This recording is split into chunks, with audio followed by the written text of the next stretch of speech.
And we're live. Woo! Woohoo! Coffee talk.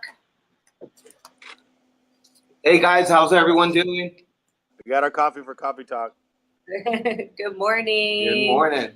Yay. Okay, so I can see Tiffany really good, but Spencer, now there we go. You'll have to lean in a little bit. Okay, I can do that. Since there's four How of about us. this?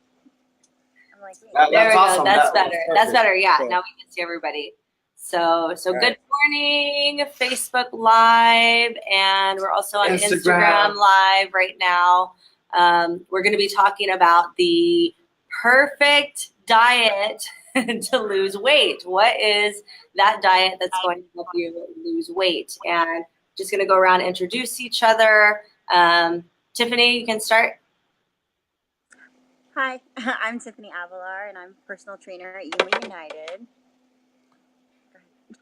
I'm Spencer Aiken. CSCS is my official title. I am also a personal trainer and coach and educator at Yuma United. Hi, I'm Alex Garcia. I'm a professional athlete, and I'm also a personal trainer and a coach here at Yuma United. And hi, I'm Amanda Gale. I am a health and wealth expert and one of the owners here at Yuma United. So today we're going to go ahead and this is going to be very conversational. If anyone has questions, type them in the chat box. We really want to hear your diet questions. What do you think is the best diet for losing weight? Today's emphasis is on weight loss. So we want to discuss, how do we lose weight? There's so many different things out there. There's so many different fads and diets and different ways to do these things, but we want to hear from you guys too. What do you think is the best way to lose weight? We all have our own different philosophies and different ways of doing this. I know Tiffany has a lot of experience in competition world. Spencer, you've been training for over a decade or two. I'm approaching my third decade pretty quickly. And then Alex has a lot of experience with wrestling and dropping weight when it comes to athletes and competition in that arena. On my half, I have a lot of experience all over the place when it comes to weight loss. And I think that we're going to have a really good diversified conversation today. Different views, different perspectives on how to lose weight. Yes. So what is one of the things that you guys think is the biggest mistake, first of all, that people make whenever it comes to losing weight? I think the biggest mistake that people generally make is thinking that immediate goals, immediate results is what's going to get them the best results. So a lot of times people will find that diet that works for them for 2 weeks, and they're going to be like, oh my God, I found the greatest diet plan ever. They'll drop 10 pounds real quick. A lot of the time it's just water weight, and then think that that's going to be sustainable, and they're going to continue losing those 10 pounds. And then once they drop off that initial quick burst of loss, they're not quite sure why the diet's not working anymore, when that whole fad diet in the first place was just really about that quick loss. Because the main thing you always have to realize about a diet plan is, first question I always ask is it sustainable?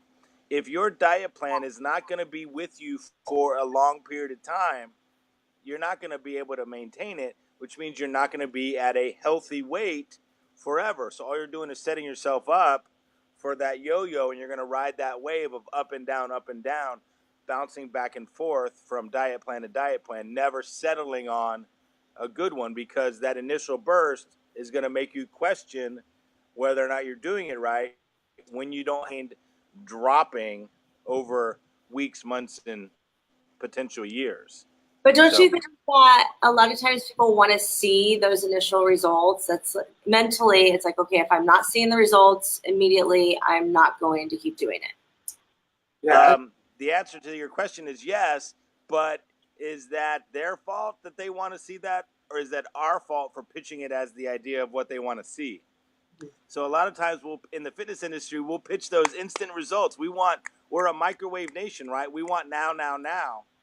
So we're going to pitch it to them. Hey, do this and you'll drop so much weight so quickly that it looks like we're this amazing person in the fitness industry because we got them that instant results, and then they're hooked. But then that also leads to clients jumping from trainer to trainer to trainer, and it, as a business model for us, it gets us that quick burst of, oh my God, this person's amazing, but our business model isn't necessarily as sustainable as a trainer, because once they lose it and we can't figure out a way to get them losing more, they're going to try a different recipe, which means they're going to go to a different trainer. So it's almost like we're setting ourselves up for failure by telling them, hey, I'll help you lose 10 pounds in a week.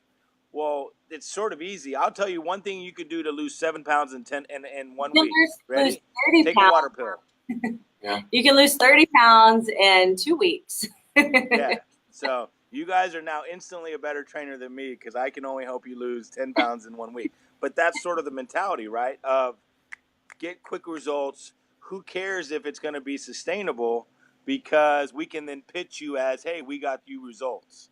Mm-hmm. And a lot of people want that instant versus, But what hey, happens, I'm going to be healthy. What happens when Here you we go. start That was eating the next- regularly or back to what you were? That's- You end up gaining the weight back. So if you, as soon as you start adding in those foods back that you eliminated, you're going to now jump back up. That's what starts the yo-yo or the crash diet, as some people call it. You're going to eliminate one food and then realize you're not going to eliminate it for your whole life. And then if I do eat, like, hey, I'm going to have a cheat meal of some pizza. Well, if you've gone so restricted, that body's going to hold on and latch on to every nutrient it can get from that one thing and absorb all that food. Next thing you know, your weight starts creeping. So if you don't maintain that super restricted plan for the rest of your time, you're going to figure out a way to get back to where you were. Absolutely. Jenny Bishop commented, she said, up and down also means messed up metabolism and adrenals. Yep. So I know you're going to ride that wave. So your adrenaline system, your adrenal glands are going to be producing in an up and down fashion, which is what leads to a lot of people, becoming addicted to caffeine because they just can't self-regulate their metabolism and their energy levels. So basically, a lot of people will completely destroy their metabolism. It happens a lot of times with the crash diet bodybuilding competitions where they got to get so low so quickly that they just completely drain and zap all that ability for the body to take care of itself. Because I'm not going to say grinding's bad, but it wears you down. Yeah, I think that's a really good point because, I mean, I don't know if you want to talk about your experience, Alex, when it comes to fighters dropping the weight and stressing their bodies out so much. And then right after that, what do? They get an IV, they hydrate. We hydrate, eat. we have IV, we don't hydrate correctly. We don't eat correctly right afterwards. One thing about especially high school wrestlers, I know a lot of coaches probably should be educated on weight loss and nutrition, but a lot of them aren't. But for high school wrestling, we cut 15 to 20 pounds within a week to make weight. So, does maybe the state of California regulate that now because it was such a great problem? Yes, they do regulate that, but it's a cheat. It's just like any steroid or drug test like they do for any kind of Olympic training. There's a cheat for everything. Yeah, you'll figure out a way. Yeah, you'll figure out a way to get where you want to be, no matter what. You'll figure out a way, but your body's gonna then react and figure out a way for it to defend itself. So a lot of times when people go for that super restricted 1,000 calorie or less diet, you'll lose that weight, but then your body's going to figure out a way to maintain itself. The way that it that's not does even that is it starts to burn off, you don't slow look down at the metabolism, and that's how that metabolism crashes. So most of the time when I used to drop weight, I wouldn't eat for 2-3 days. All I would do is drink water, and the last 24 hours, I would cut all the water and sauna and dehydrate myself. And then afterwards, coaches would take us to Denny's.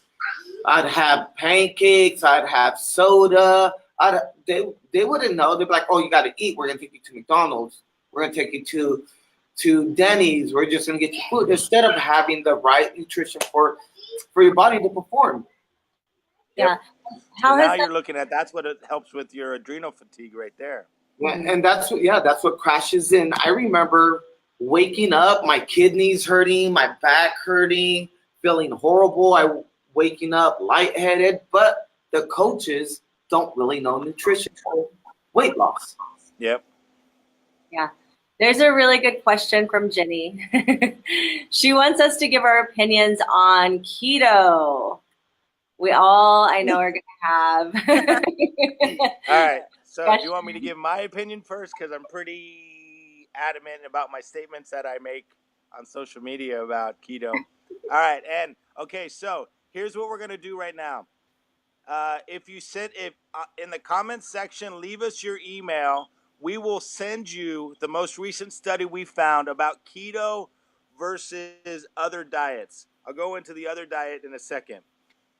But so a lot of times what keto is simply doing is cutting out carbs. Carbs are still the enemy, so eating carbs instantly makes you fat, quote unquote, or that's the belief. So let's talk about that. Eliminating one nutrient is never a sustainable answer. All right. So keto works.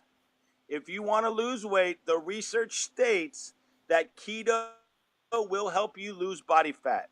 Okay. Now, underlying answers to why is, well, first of all, you're eliminating excess calories because without carbs, it's hard to overeat because if you're simply eating protein and fats, your calorie count isn't going to increase that drastically over the course of a day. So keto will help you lose fat. There's no denying that factor. Now the question becomes, is it necessarily the healthiest and most sustainable method? So when you do keto, there's also a negative to talk about, and that's the loss of lean body. Losing lean body mass is never a good thing. Your lean body mass is made up your muscle, your bones, your organs, your blood, the water in your body, pretty much everything in the body that isn't body fat. Losing lean body mass is never good. All right, well, I don't want to say never, but let's be honest. I can't really think of a reason why you would want to lose lean body mass. Okay? So, you shrink you a lose body lean body mass. Right.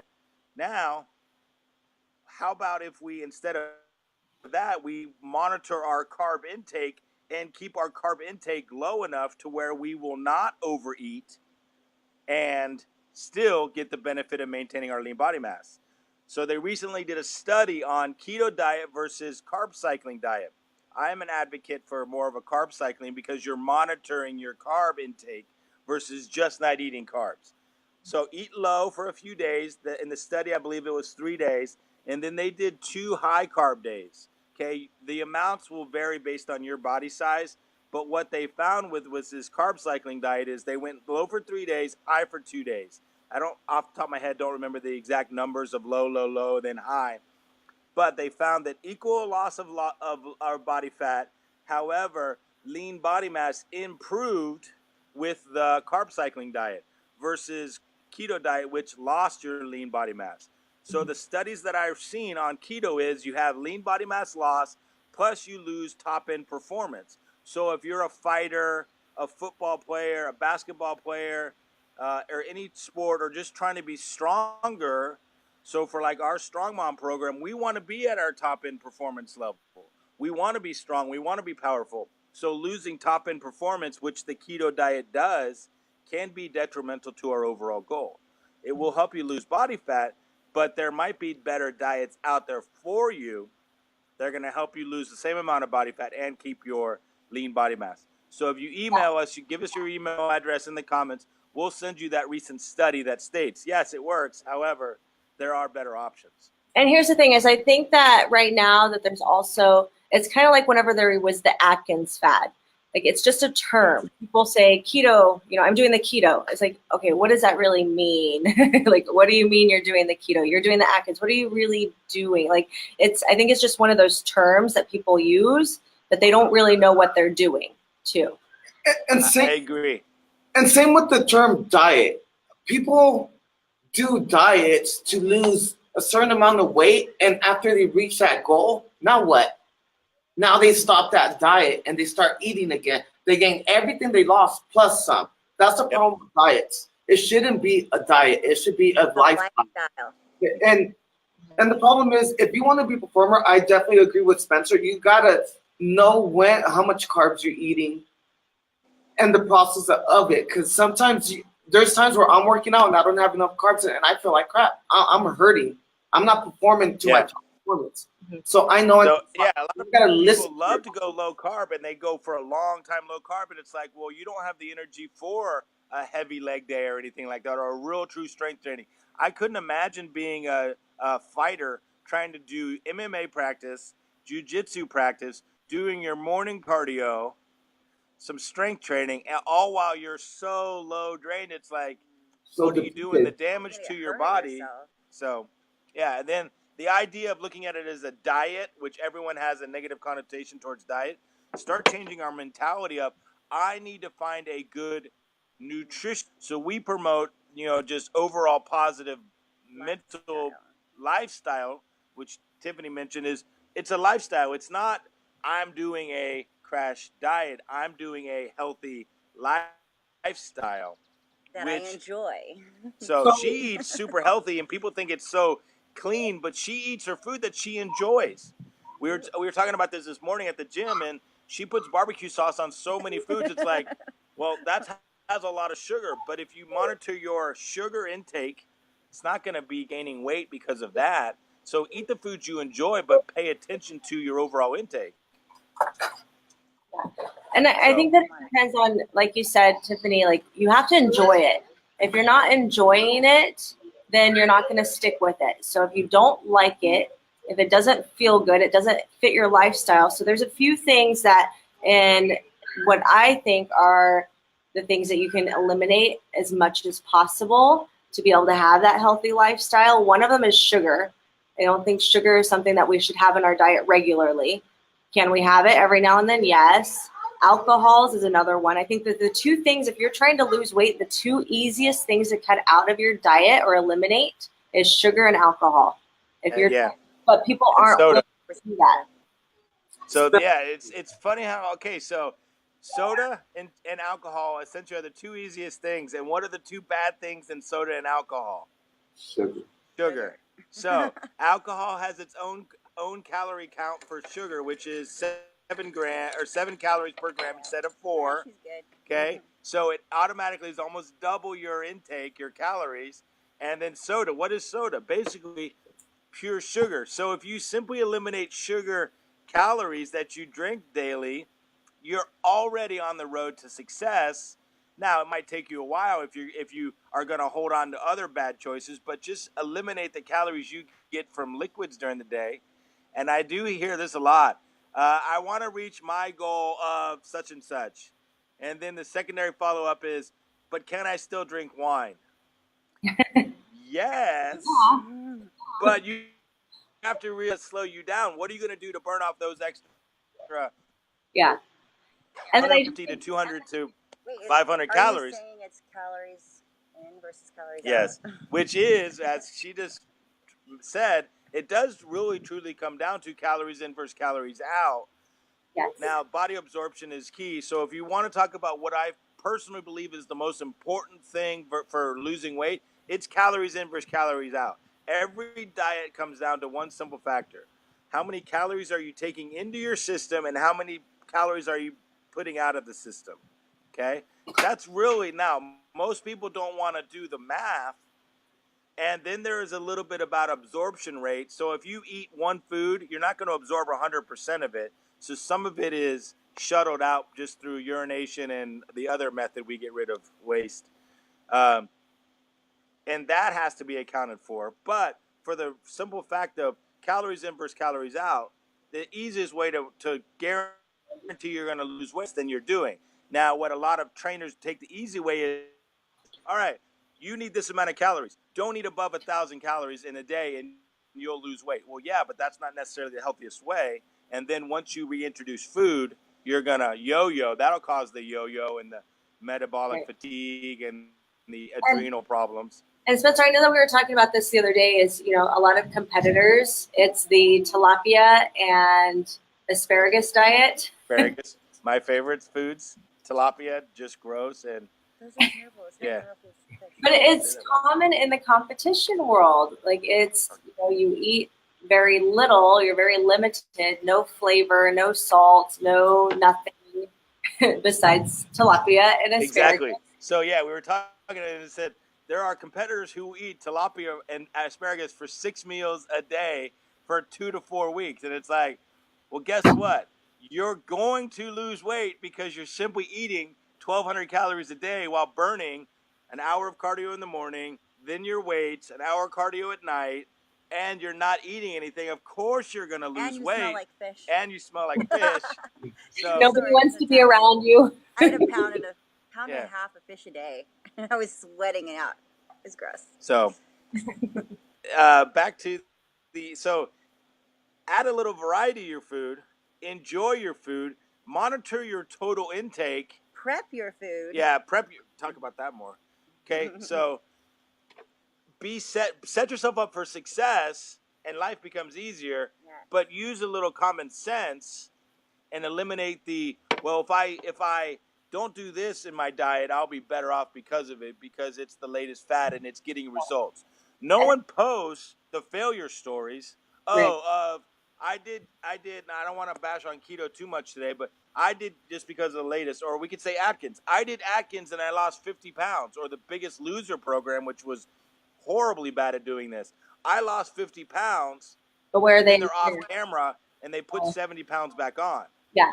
And that's the thing is, So- I like to look at people who have been successful over years, or Yes. or maybe they've yo-yoed a little bit, and I think that's very normal. I don't think that we can stay incredibly lean year round. Yep.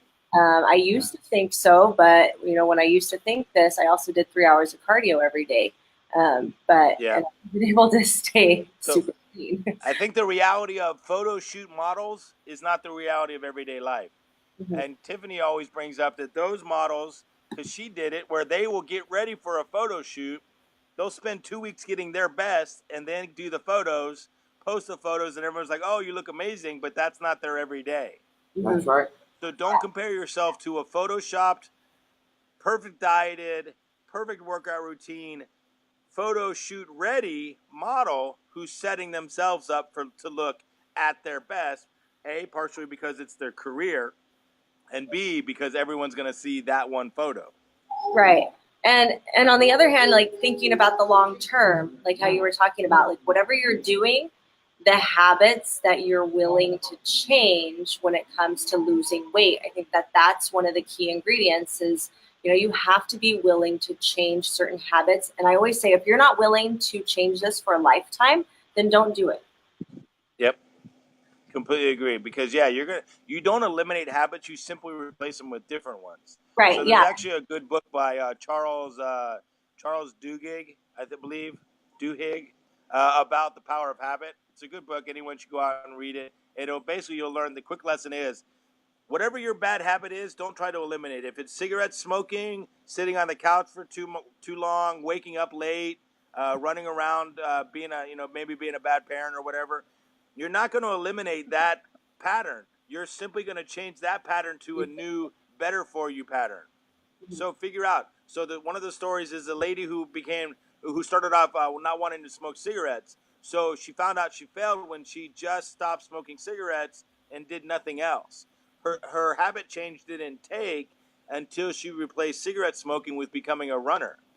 Okay? So you switch your life changes to something better and healthier and more positive for Now, you. question, would that be And it will change considered that way. an addictive personality? Yeah, Everyone- everyone has an addictive personality. The question is, what's your addiction? Exactly, and that's where you got to transfer your addiction from smoking, like you did, to running Yep. or drinking, wrestling. Yeah. So a lot of people will talk about jujitsu is their mental clarity, and they feel better after rolling for an hour. Yeah, because you have the same release as you get from drugs in a positive manner And that's why people, once they get past the initial shock of it, if you know way more than I do, people will try out jujitsu and then it just won't take because they never give it a time to get the mental enjoyment of it. And then they become addicted to it for a lifetime. Same with working out. The people come in January 1st, New Year's resolutions. Hey, I want to do this. They'll get all excited. Same with their diet. They get all excited to try it. And, hey, I'm going to start Monday with a new diet. Then they realize that it's not sustainable like that. So they never get that power of change habit. And then they never become successful because of it. I know with Tiffany's diet, she's so addicted to eating the foods that she likes that she does it all the time. And it's not hard for her to sustain it because she gets to eat good foods. Yeah. I think that one thing that we should go around and talk about is, what do we do? Because I think a lot of times people want to know, well, since we're the experts, we're the trainers, how do we eat? What do we do? I always have people ask me that. And one thing I want to make sure, though, is that people understand just because of what we're eating doesn't mean that it's going to work for everyone. Just because we look the way that we look, the way that we eat, does not mean that you should go out and start trying and doing what we do as well. Yes. We have found. Well, there's even. Go ahead, Tiffany. There's healthy options that I can't even eat body too. Like broccoli doesn't work for me. I don't eat broccoli. Like, and that's not me. Well, I think that because it hurts my digestive system. Yeah. So there's even healthier things. You learn when you try things. You have to learn to see what works for you. It's just like taking a medication. There's these list of all these different side effects, right? So whenever you take a medication, some people might have different side effects than others. Does that mean that everyone's going to have the same side effect? No. Does that mean that we're all different? That maybe our bodies will respond differently? I'll give a perfect example of myself and my little brother. Somewhat similar genetically. He's more tall and lanky. I'm more muscular, athletic. It might be a lie, but okay. So we moved in together. I was the leanest I had ever been in a long time. So I was at around 7% body fat, 185 pounds. We move in together. We have the same lifestyle. We do the exact same workout because we were workout partners. We ate the same foods for 2 months. This guy, lucky bastard over here, gets shredded, and I gained 20 pounds. So similar workouts, exact same workouts. We were workout partners. I wrote the workout, he did it, and he gets all the good results, and I get all the bad results because my body type doesn't need that many carbs late at night like we were doing because we'd work out at night and then go eat a big meal, and my body would keep it all. His body would just burn it all off. This would be my question to that. Did you work out before? Were you an athlete before he was? Was that his first time working out? No, we've been working out together. So we work out regularly. We just happen to work out. So he's also a personal trainer coach. So we've been active together for since I think we started working out together in like 91. So whenever we're living in the same town, we always become workout partners. Kind of that brother rivalry thing where one of us has to be stronger. So you find out who your best workout partner is. My workout partner right now is really good as far as motivating me to get better. But yeah, so it sort of comes down to genetics. His body type is more efficient at burning calories than my body type. There are different body types which do different things for you. Some people put on muscle easier. Some people stay leaner easier. So you're figuring out what your calorie count needs are as well as your body type to create the ideal diet plan and workout plan for you, which is another reason why working with a professional helps because they've experienced what those different types need. And then secondary, like you guys were mentioning, the different foods that people will want. Well, A, I'm allergic to this. B, I don't want to eat this because broccoli doesn't sit well with her. Well, I love broccoli. I'll eat it all the time.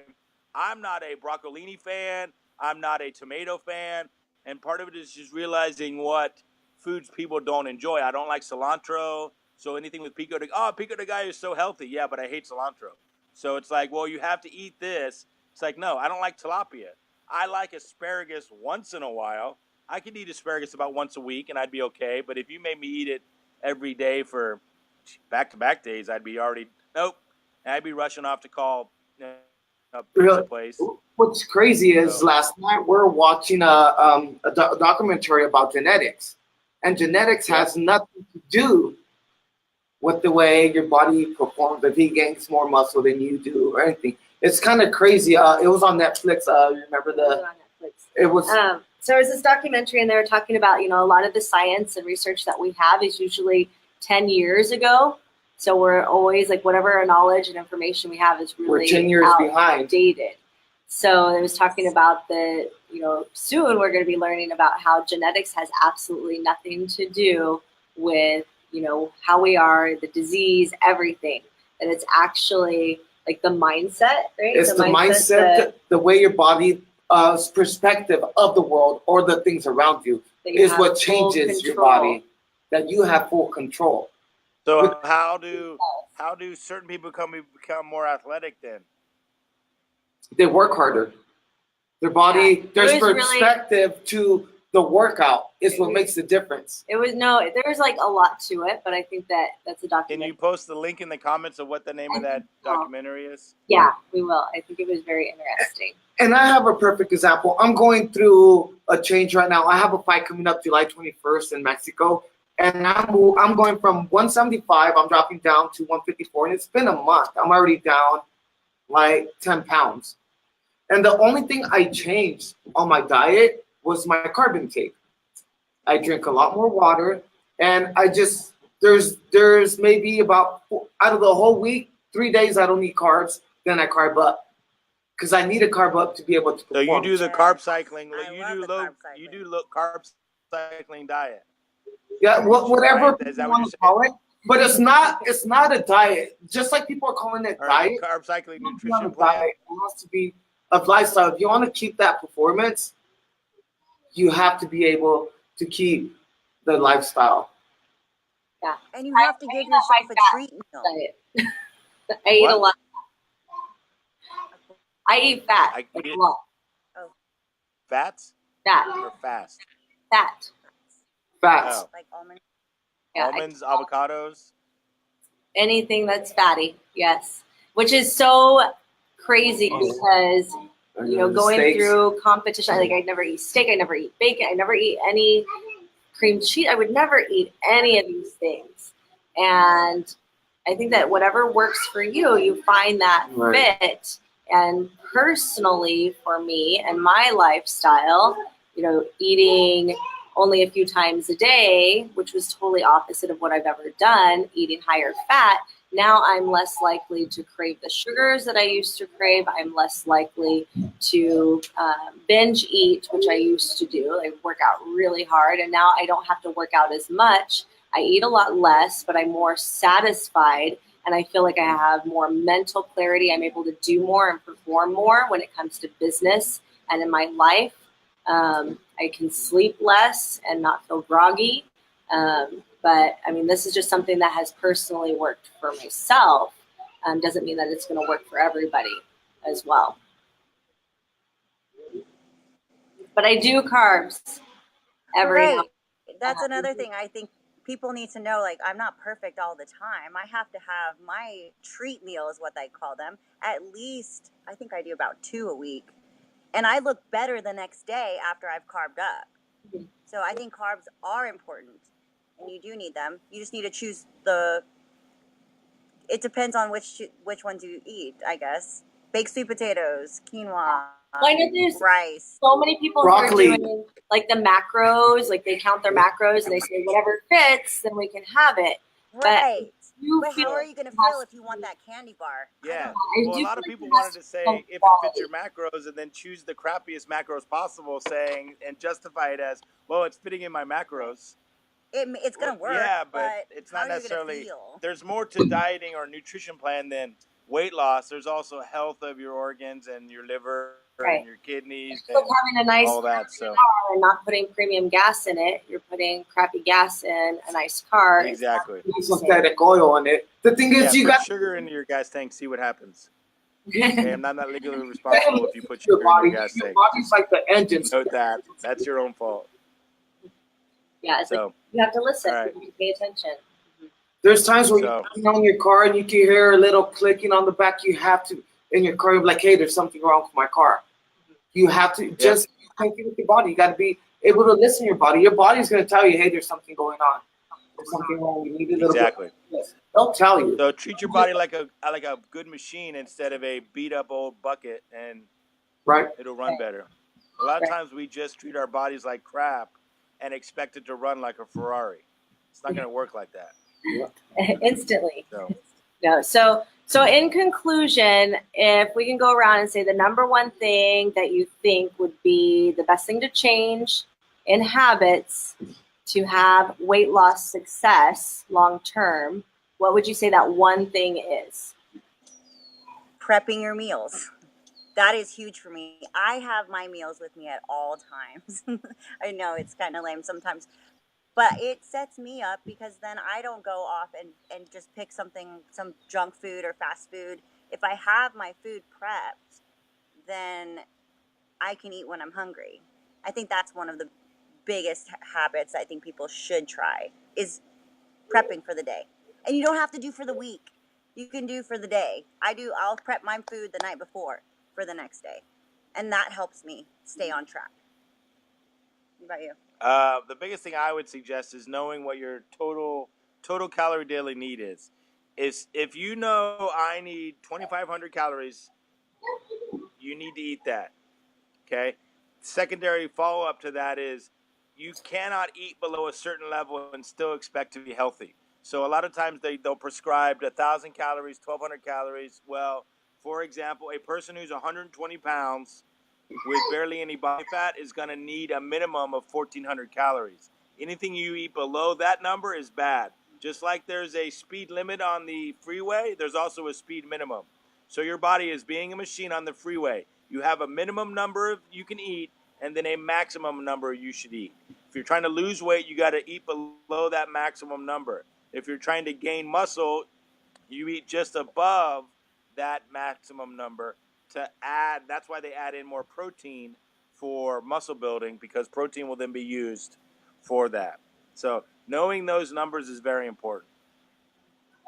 My thing would be if you want to be perform at a high level, you got to eat like you have to eat like a high performer. You have to be able to perform. You have to eat really good food, just like you would put in a race car. You would put racing fuel in it.